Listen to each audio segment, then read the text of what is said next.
संकीर्ण प्रश्न संग्रह 6 त्याच्यामधला प्रश्न 3 आपल्याला सोडवायचा आहे। आता प्रश्न पहा कसा आहे। संकीर्ण प्रश्न संग्रह 6 मधला तिसरा प्रश्न, जर tan थीटा बरोबर 2 तर इतर सर्व त्रिकोणमितीय गुणोत्तरे काढा। म्हणजे एकच गुणोत्तराची किंमत दिलेली असते आणि उरलेल्या सर्व गुणोत्तरांच्या आपल्याला किमती काढायच्या असतात। तर हे उदाहरण सोडवत असताना अर्थातच आपल्याला त्रिकोणमितीय नित्य समानता आहेत तर त्याच्या आधारे देखील सोडवता येतं। आणि दुसरी पद्धत जी आहे तर त्या पद्धतीने देखील आपल्याला ते सोडवता येतं। तर आता इथे आपल्याला कोणती पद्धत सोडवणं सोपं आहे ते आपल्याला पाहायचं आहे। पहा, तर आता इथे जर आपल्याला त्रिकोणमितीय नित्य समानता वापरायची असतील तर वेगवेगळ्या वापराव्या लागतील। म्हणजे tan थीटावरून आपल्याला सुरुवातीला sec थीटाची किंमत काढावी लागेल। म्हणजे त्यासाठी मग आपल्याला 1 अधिक tan वर्ग थीटा बरोबर sec वर्ग थीटा ही त्रिकोणमितीय नित्य समानता वापरावी लागेल। मग sec थीटाची किंमत मिळाली की sec थीटा आणि cos थीटा एकमेकांच्या गुणाकार व्यस्त असतात। मग cos थीटाची आपल्याला किंमत काढावी लागेल। cos थीटाची मिळाली की sin थीटाची कशी काढतात, sin स्क्वेअर थीटा अधिक cos स्क्वेअर थीटा बरोबर 1। तर ही त्रिकोणमितीय नित्य समानता वापरावी लागेल। म्हणजे अशा वेगवेगळ्या तुम्हाला नित्य समानता वापराव्या लागतील आणि कोणत्या वेळी कोणती नित्य समानता वापरायची आहे तर हे आपल्याला समजणं गरजेचं आहे। आणि म्हणूनच तुम्हाला सांगितलं होतं की असं जर उदाहरण असेल तर आपल्याला दुसरी पद्धत जी आहे तर ती सोपी जाते। म्हणजेच आकृतीच्या सहाय्याने सोडवणं सोपं जातं, हे लक्षात घ्या। आणि म्हणून आपण हे आता आकृतीच्या सहाय्याने सोडवायचं आहे। तर त्यासाठी आपण इथे एक त्रिकोण घेऊ। पहा,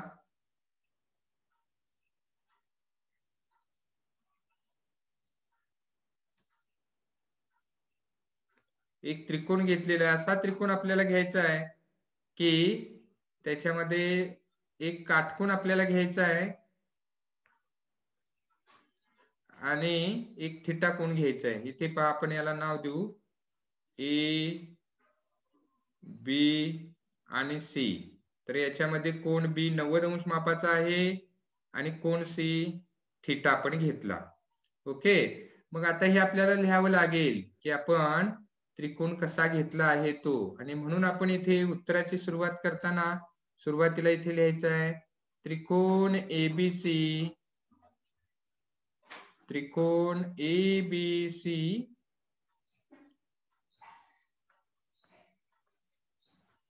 असा काढा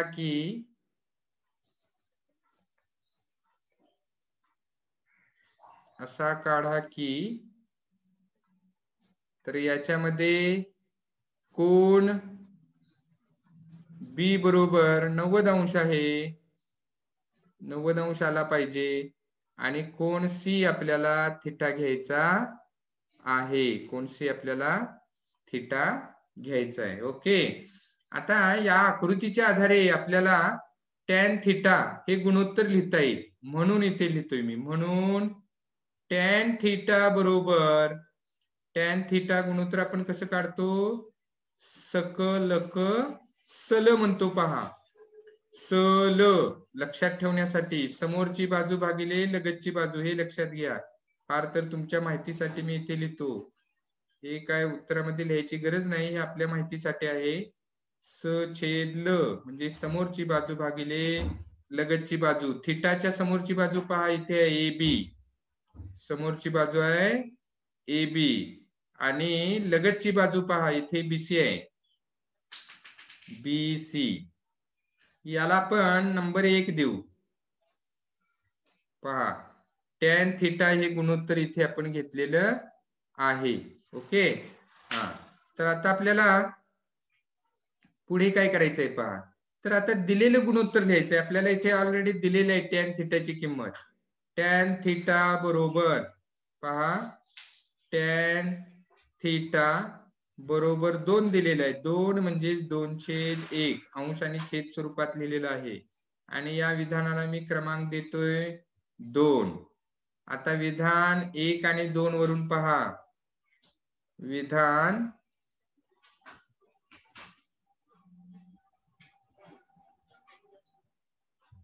1 व 2 वरून. विधान 1 आणि 2 पहा. 1 व 2 वरून. 1 व 2 वरून.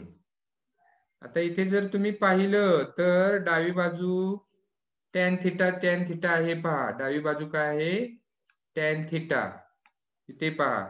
इथे टॅन थिटा आहे आणि इथे पण टॅन थिटा आहे. म्हणजे डावी बाजू समान आहे म्हणून आपण उजवी बाजू समान घेऊ शकतो. म्हणजेच काय? AB छेद BC. AB छेद BC बरोबर 2/1. 2/1. ओके. हा, तर असं आपल्याला आता याच्या आधारे आपण इथे AB आणि BC या बाजूंची लांबी लिहू शकतो समानपट के घेऊन. समानपट के घेऊन. आता इथे आपण समानपट के घेऊया. येथे गुणोत्तराची समानपट के घेऊ. शॉर्टकट मध्ये मी लिहितो इथे. येथे समानपट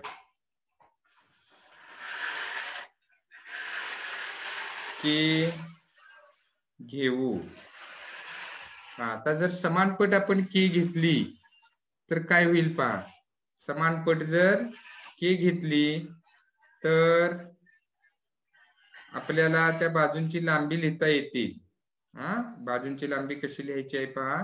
समानपट के घेतल्यामुळं आपल्याला इथे AB बरोबर, म्हणून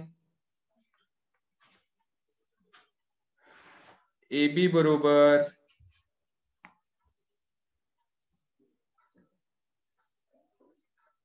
AB बरोबर 2K आणि BC बरोबर के घ्यायचे. BC बरोबर के. ओके. समानपट के घेतल्यामुळे के न गुणायचं आहे. ओके. आता आपल्याला इथे आकृतीमध्ये जर तुम्ही पाहिलं तर तुमच्या लक्षात येईल इथे आपल्याला 2 बाजू समजल्या. 2 बाजू कोणत्या पहा. AB 2K आणि BC जी आहे ती के. तर याच्या आधारे आपल्याला इथे AC ची किंमत काढायची आहे हे लक्षात घ्या.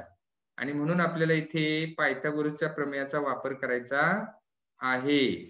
पहा, काटकोन त्रिकोण ABC मध्ये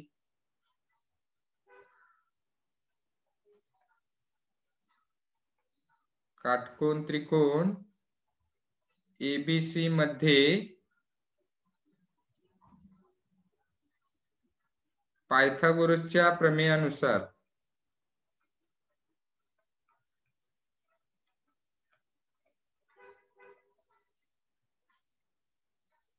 पायथागोरसच्या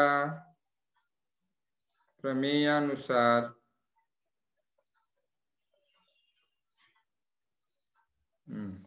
पायथागोरसच्या प्रमेयानुसार आपण काय लिहितो. कर्णाचा वर्ग हा उरलेल्या 2 बाजूंच्या वर्गांच्या बेरजे इतका असतो. ओके. त्यामुळे आता इथे सुरुवात करताना मी कर्णापासून करतोय, त्याचीच आपल्याला किंमत काढायची आहे. म्हणून इथे लिहिताना पहा AC वर्ग बरोबर AB वर्ग अधिक BC वर्ग. आता इथे किमती ठेवा. AB ची किंमत आहे 2K. 2K कंसाचा वर्ग अधिक BC ची किंमत पहा K आहे. K चा वर्ग.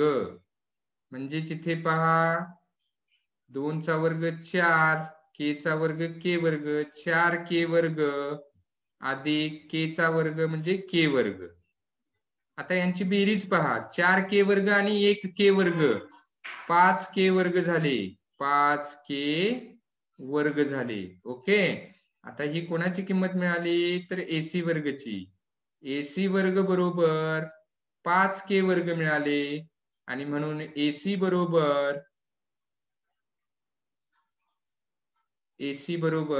इथे आपल्याला याचं वर्गमूळ काढायचं आहे. वर्गमुळात 5k, वर्गमुळात 5k. ओके. हा, तर आता इथे आपल्याला AC ची किंमत मिळाली. पहा, AC ची किंमत आता इथे मिळालेली आहे.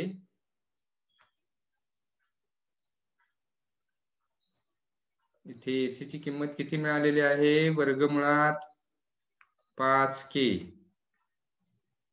वर्गमुळात 5k. ओके. हा, आता पुढचा भाग बघा कसा सोडवायचा आहे.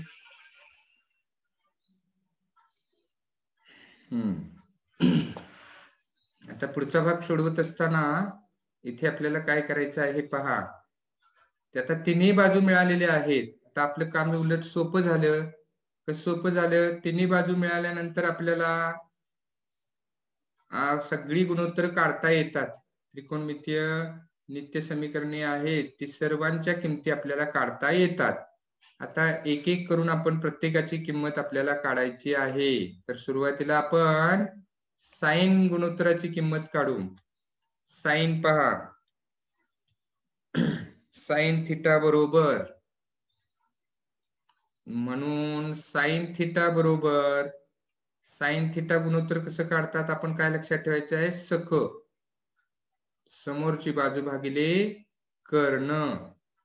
आणि म्हणून आपण समोरची बाजू, थिटाच्या समोरची बाजू AB आहे, AB छेद कर्ण AC, कर्ण आहे AC बरोबर. AB ची किंमत पहा 2k आहे, छेद AC ची किंमत वर्गमुळात 5k, वर्गमुळात 5k. तर इथे k कॅन्सल होतील, 2 छेद वर्गमुळात 5 येतील, 2 छेद वर्गमुळात 5 येतील. ही आपल्याला साइन थिटाची किंमत मिळालेली आहे. तर आता आपल्याला कॉस थिटाची किंमत काढायची आहे. तर पहा, कॉस थिटा बरोबर सक लक, लक म्हणजे लगतची बाजू भागिले कर्ण. हे आपल्या माहितीसाठी लिहिलेलं आहे, उत्तरात लिहायची गरज नाही, डायरेक्ट तुम्ही लिहू शकता, हे लक्षात घ्या. ओके. हा, तर आता तुम्ही इथे पहा, आपल्याला लगतची बाजू थिटाची लिहायची आहे. थिटाच्या लगतची बाजू आकृतीमध्ये पहा BC आहे, BC छेद कर्ण आहे AC. आता इथे किमती ठेवा. BC ची किंमत पहा k आहे, छेद BC ची किंमत k आहे आणि AC ची किंमत पहा वर्गमुळात 5k आहे, वर्गमुळात 5k. ओके. तर इथे k कॅन्सल होतील, 1 छेद वर्गमुळात 5, 1 छेद वर्गमुळात 5 मिळतील. तर ही आपल्याला कॉस थिटाची किंमत मिळाली. आता पुढची किंमत टॅन थिटा, पण टॅन थिटा त्याने दिलेला आहे पहा, टॅन थिटा दिलेली आहे किंमत, त्यामुळे आपल्याला ती काही काढायची गरज नाही. इथे टॅन थिटा दिलेलेच आहे, ही टॅन थिटाचीच किंमत आहे, लक्षात ठेवा, इथे दिलेली आहे ती. त्यामुळं टॅन नंतर मग कॉट थिटाची आपल्याला किंमत काढायची आहे. कॉट थिटा पहा, तर कॉट थिटाची किंमत कशी काढतात त्यासाठी काय लक्षात ठेवायचं आहे म्हणून सांगितले. साइनला सक, कॉसला लक, टॅनला सल आणि कॉटला लस. लस टॅनचं बरोबर उलट म्हणजे लस, म्हणजे लगतची बाजू भागिले समोरील बाजू. आता लगतची बाजू बघा, थिटाच्या लगतची बाजू BC आहे, काय आहे? BC छेद समोरील बाजू पहा AB, आकृतीमध्ये पहा म्हणजे लक्षात येईल, AB. आता BC ची किंमत पहा किती आहे, तर BC ची किंमत आहे k, छेद AB ची किंमत पहा 2k आहे, आणि इथे के के कॅन्सल झाले की आपल्याला मिळतात 1/2. काय मिळतात? 1/2. पहा कॉटची किंमत आता इथे आपल्याला मिळालेली आहे. साइन कॉस टॅन दिलेले आहे, कॉट काढली. आता आपण सेकची किंमत काढू. आता सेकची किंमत काढायची असेल तर आपल्याला माहिती असणं गरजेचं आहे की सेक हे कॉसच्या उलट असतात, बरोबर ना?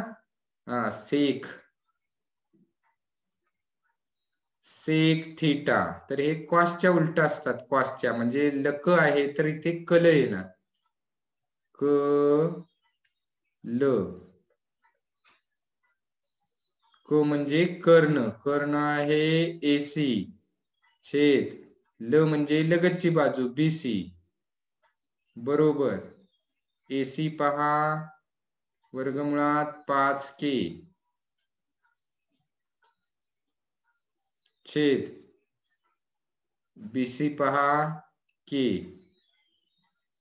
के कॅन्सल होतील तर इथे आपल्याला वर्गमुळात 5/1 मिळतील, म्हणजेच वर्गमुळात 5.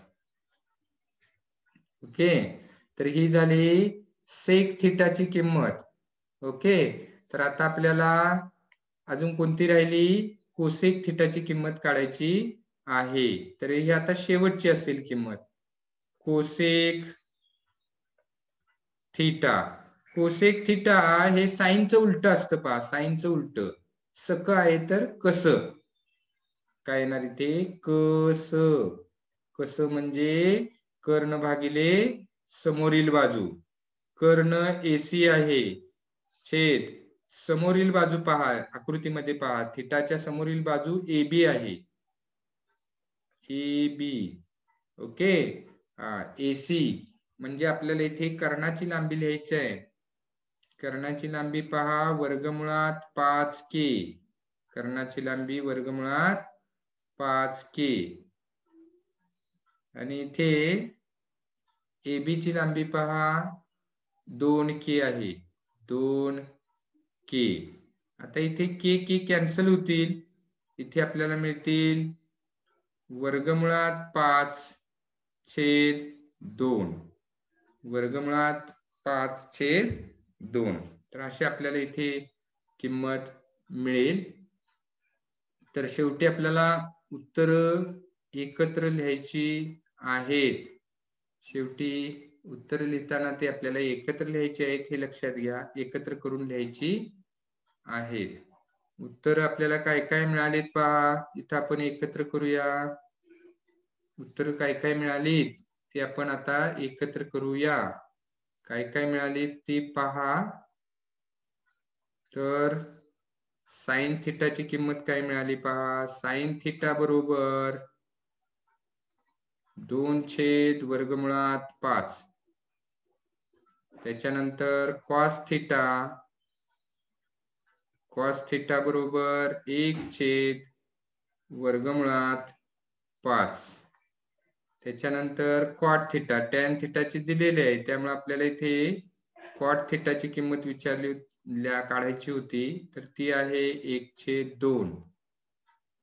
कॉट नंतर सेक थिटाची व्हॅल्यू पहा. सेक थिटाची व्हॅल्यू सेक थिटा बरोबर वर्गमुळात 5 मिळालेली आहे. आणि शेवटी कोसेक थिटाची किंमत पहा. कोसेक थिटा बरोबर वर्गमुळात 5/2. अशा पद्धतीने शेवटी आपल्याला या किमती सगळ्या एकत्र करायच्या आहेत. ओके, तर हे अशा पद्धतीने आपल्याला उदाहरण सोडवायचं आहे, हे लक्षात घ्या. इथे आपण ह्या किमती एकत्र केलेल्या आहेत.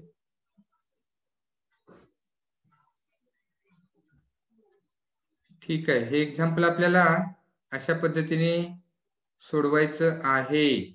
ओके, दोन्ही पद्धतीने सोडवता येतात, म्हणजे त्रिकोणमितीय नित्य समानता वापरून आणि आकृती काढून. तर आकृती काढून आपल्याला ते सोपं जातं. म्हणून दोन्ही पद्धती आपल्याला येणं गरजेचं